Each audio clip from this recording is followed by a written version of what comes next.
बिस्मिल्लाहिर्रहमानिर्रहीम अस्सलाम वालेकुम नाज़रीन, मैं हूं आपका मेज़बान दानिश अंसारी और आप देख रहे हैं मेरा YouTube channel Danish Ansari official. नाज़रीन, आज हम बात करेंगे मलिक महबूब साहब से। आप सबके फेवरेट हैं, मशहूर स्टोरीटेलर हैं। पॉलिटिकल सिचुएशन जो है पाकिस्तान में बहुत ज़्यादा जो है उसमें गर्मा गर्मी जिसे कह सकते हैं वो आ गई है। और आपने ये बताया था कि जो आप 1 महीना पहले से बता रहे हैं, आपने अप्रैल में ही बताया था कि अगस्त के महीने में काफ़ी गहमा-गहमी सियासत में दिखाई देगी और ऐसा ही हुआ है।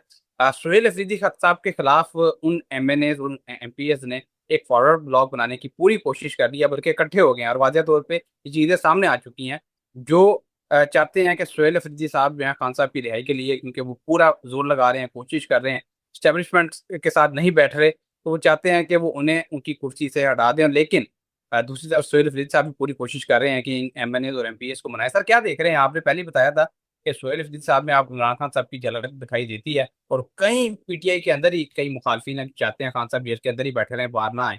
क्या फ्यूचर देखते हैं पीटीआई का? देखें, वो जो मैंने आपको झलक की बात की थी ना, वो यही झलक थी कि जो हालात खान साहब के रहे हैं पास्ट में और जो अभी तक हैं, वही चीजें जो है ना रिपीट होती हुई दिख रही हैं मुझे। और खान साहब का क्या है, खान साहब यूं समझें कि वो इजी टारगेट को ग्रैप नहीं करते हैं। अगर आप शेर को देखें ना, तो वो भी कोई मेजर टारगेट, बड़े टारगेट की तरफ जाता है। तो खान साहब भी इसी तरह से है कि इजी टारगेट को अप्रोच नहीं करते हैं। कोशिश करते हैं कि जो जो मेरे से ज्यादा चैलेंजिंग हो, मैं उसको जो है चैलेंज और ऑपोजिशन में जाके उसको चैलेंज करके दिखाऊं। तो जो जो हालात खान साहब के हैं ना, वही चीज इनके साथ हो रही है। और मैंने आपको बहुत दफा बताया था पहले भी कि सुहेल आफरीदी के लिए जो ये जर्नी है वो इतनी आसान नहीं होगी। उनको बहुत सारे चैलेंजेस का सामना करना पड़ेगा और वही हो रहा है, दैट्स इट। लेकिन अगर आप ये बोल रहे हैं कि सुहेल आफरीदी को हटा के ये लोग कोई नया वजीर आला लेकर आ जाएंगे, I don't think so that's possible. अब सर, आपने ये तो बताया था कि सियासत में गरमा-गर्मी होगी, गहमा-गहमी होगी और हलचल दिखाई देगी, जलसे-जुलूस। लेकिन सर, ये तो उल्टा पीटीआई के अंदर ही जो हैं लोग मुखालफिन जो हैं उनके असल चेहरे सामने आना शुरू हो गए हैं। हुकूमत के खिलाफ कब जलसे शुरू होंगे? एहतजाज कब शुरू होगा? कब लोग सड़कों पे आएँगे? महंगाई अपनी पीक पे पहुँच गई है, पेट्रोल की कीमत नीचे नहीं आ रही। लोग जो हैं वो दुहाइयाँ दे रहे हैं लेकिन सड़कों पर नहीं आ रहे। ये कब देखते हैं आप? कौन-सी ये तारीखें अहम हैं? ये यूं समझें कि कल रात तक जुपिटर आपके कैंसर में ट्रांजिट कर जाएगा। कैंसर हाउस में ट्रांजिट करना मतलब कि पाकिस्तान के फोर्थ हाउस। तो यहां से यूं समझें कि आवाम को एक तरह से पीछे से पुश मिलेगा ही मिलेगा बाहर निकालने के लिए। तो मैं ये एक्सपेक्ट कर रहा हूँ कि इसी महीने के कुछ 5-7 दिन, 10 दिन मैक्सिमम आपको डेफिनेटली लोग सड़कों पर नजर आने वाले हैं। अच्छा, मलिक साहब, पाकिस्तान की तारीख रही है कि जब भी लोग सड़कों पे आते हैं तो खून खराबा भी होता है। अल्लाह पाक सबको अपने हिफ्ज़ ईमान में रखे। इस मर्तबा क्या देखते हैं, जून और अगस्त का महीना जो है, जून, जुलाई, अगस्त के जो महीने हैं, इसमें अगर लोग सड़कों पर आते हैं तो क्या पुरतशद्दुद एहतजाज होंगे, पुरअमन होंगे? कैसे, किस तरह के एहतजाज आप देख रहे हैं? यार, पूरा मन तो आप भूल ही जाए, क्योंकि जो प्लानिटरी कॉम्बिनेशन है नो डाउट पहले से बहुत बेहतर है। जिस वक्त ये सिलसिले शुरू हुए थे अमेरिका और पूरी दुनिया के, ईरान के, उससे बहुत बेहतर है। मैंने आपको कहा था कि बीच में थोड़ी कॉन्फ्लिक्ट आ जाएगी और वो कॉन्फ्लिक्ट आई भी है। लेकिन ओवरऑल अगर हम पाकिस्तान के जायचे को देखें तो मुझे लगता है कि अभी प्रॉब्लम्स अभी बहुत बड़ी। तो ये खून खराबे वाले हालात अल्लाह ना करे, लेकिन दिक्कतें हैं पाकिस्तान में। मलिक साहब, बड़ी इंटरेस्टिंग बात है कि मैंने आपसे जब दूसरा प्रोग्राम किया था, आपने कहा था कि पीपल्स पार्टी जो है वो मरकज़ निगाह आइंदा आने वाले दिनों में रहेगी और मैं बड़ा हैरान हुआ था कि पीपल्स पार्टी तो बड़ी खामोशी से कार्रवाई डाल देती है, अपना काम निकलवा लेती है। वो कैसे मरकज़ निगाह रह सकती है? तो सर, एक खबर बड़ी अहम सामने आई है। एमक्यूएम ने महाज खोल दिया पीपल्स पार्टी के साथ और कहा है कि पीपल्स पार्टी ने गवर्नर सिंध को इसलिए हटाया कि वो इनके गैर कानूनी कामों में रुकावट थे। जो कामरान टेसोरी से बेसिकली, जो साबिक गवर्नर सिंध रहे हैं, वो कह रहे हैं कि फारूक सत्तार एमपीएम के रहनुमा, कि वो पीपल्स पार्टी के गैर कानूनी कामों के दरमियान रुकावट से। सर, दिलचस्प बात यह है कि एमपीएम और पीपल्स पार्टी दोनों वफाक में हुकूमत का हिस्सा हैं। ये आपस में लड़ पड़े हैं। इनका क्या फ्यूचर देख रहे हैं? देखिए, मैंने बताया था कि इनका जो भी फ्यूचर हो, ओवरऑल जो है पीपल्स पार्टी कंट्रोल प्रॉब्लम आने वाली है नून लीग के लिए, जो कि अभी किसी को भी नहीं नजर आ रहा। लेकिन मुझे ऐसा लग रहा है नून लीग के लिए बहुत बड़े मसाइल आपके सामने आने वाले हैं बहुत जल्दी। और आ, अवाम भी उनके खिलाफ आपको नजर आएगी। क्यों? क्योंकि मेजर उसमें जो है स्ट्रक्चर में नून लीग, मुझे लगता है, मुझे नहीं पता, लेकिन मुझे ऐसा लगता है कि हर मेजर डिसीजन या हर मेजर कोई नए कानून साजी या उसके लिए नून लीग आ चुकी है, तो जिसकी वजह से प्रॉब्लम। मैंने जैसे पहले भी बताया आपको लास्ट टाइम भी कि जो प्लानिटरी कॉम्बिनेशन है वो सिंगल नहीं है, बहुत सारे कॉम्बिनेशन है। तो इसका मतलब यह है कि सिर्फ बजट नहीं होगा, बहुत सारे मसाइल होंगे। वो ये होता है कि कभी कभी एक जो होता है ना, चिंगारी जो है पूरी आग भड़का देते हैं। तो चिंगारी शायद बजट हो, लेकिन सिर्फ बजट की वजह से जाना वो मुझे समझ नहीं आता। मैंने लास्ट टाइम जब आपके साथ प्रोग्राम किया था, मैंने आपको बताया था कि गजा के हवाले से एक बड़ी अहम खबर, बड़ी अहम अपडेट सामने आई थी। इसराइल के जो पीएम है नेतन्याहू, उन्होंने कहा था कि गजा के 70% हिस्से पे उनकी फौज कब्जा कर ले, ऑर्डर जारी किया था उन्होंने। लेकिन आपने कहा था कि फलस्तीन का इशू जो है अभी नहीं उठेगा, सामने नहीं आएगा, वो बैकवर्ड चला जाएगा। अभी आपने कहा था कि लिबनान और तुर्की के हवाले से आपको खबर आते दिखाई देती है, और सर ऐसा ही हुआ है। अभी नेतन्याहू ने इसराइली फौज को कहा है कि लिबनानी इलाके चंद उन्होंने बताए हैं, इन पे फौरी तौर पे कब्जा कर लो। और इस वक्त जब हम ये प्रोग्राम रिकॉर्ड कर रहे हैं, वो कब्जा कर चुके हैं।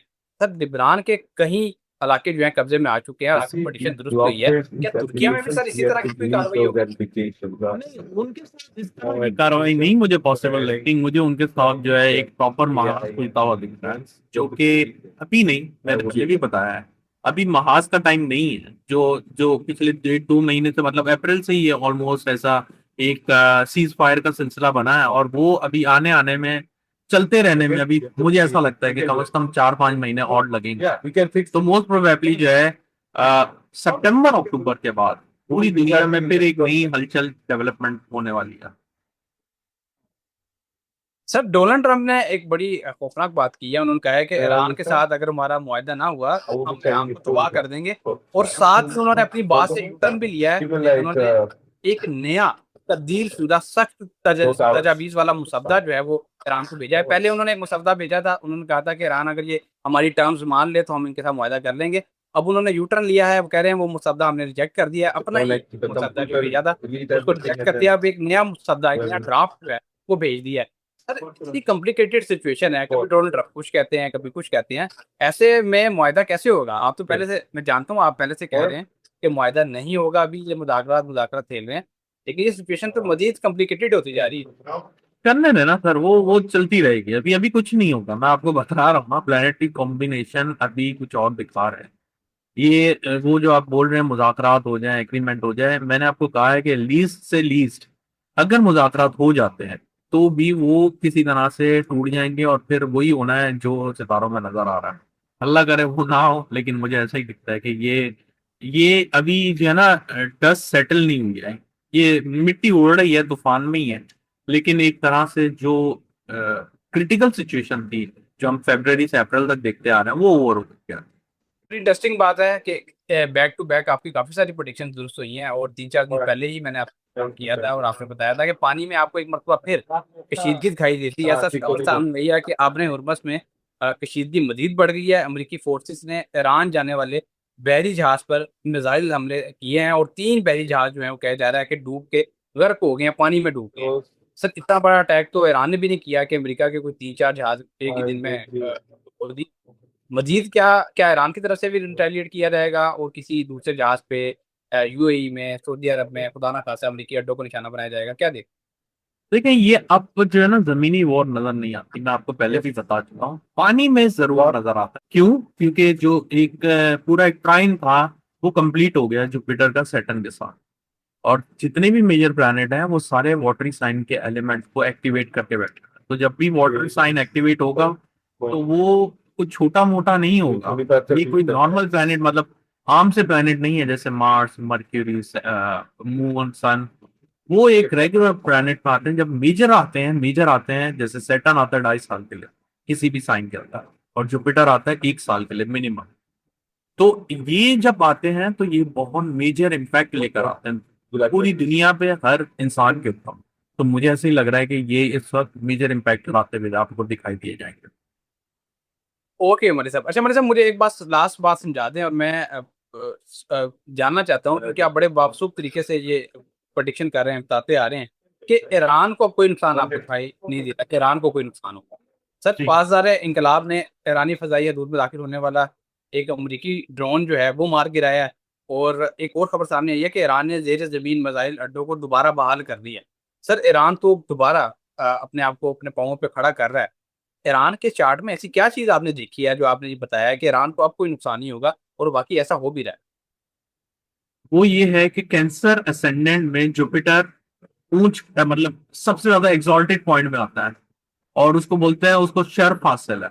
तो ये जो शर फासिल का मतलब ये होता है कि जुपिटर वैसे ही जितने भी प्लैनेट है, प्लैनेटरी सिस्टम में जितने भी प्लैनेट है, जुपिटर ही एक वाहिद बेनिफिक प्लैनेट है जिसका काम सिर्फ और सिर्फ अच्छाई देना। बेशक वो डिविएटेड ही क्यों ना हो, वो फिर भी अच्छाई देता है, लेकिन उसमें थोड़े से प्रॉब्लम होते हैं, लेकिन देना उसका काम है अच्छाई। तो जब जुपिटर इनके फर्स्ट हाउस में एक्सॉल्टेड सिचुएशन में होगा, तो फिर आप सोच सकते हैं कि ईरान का हारना ना, इम्पॉसिबल, इम्पॉसिबल।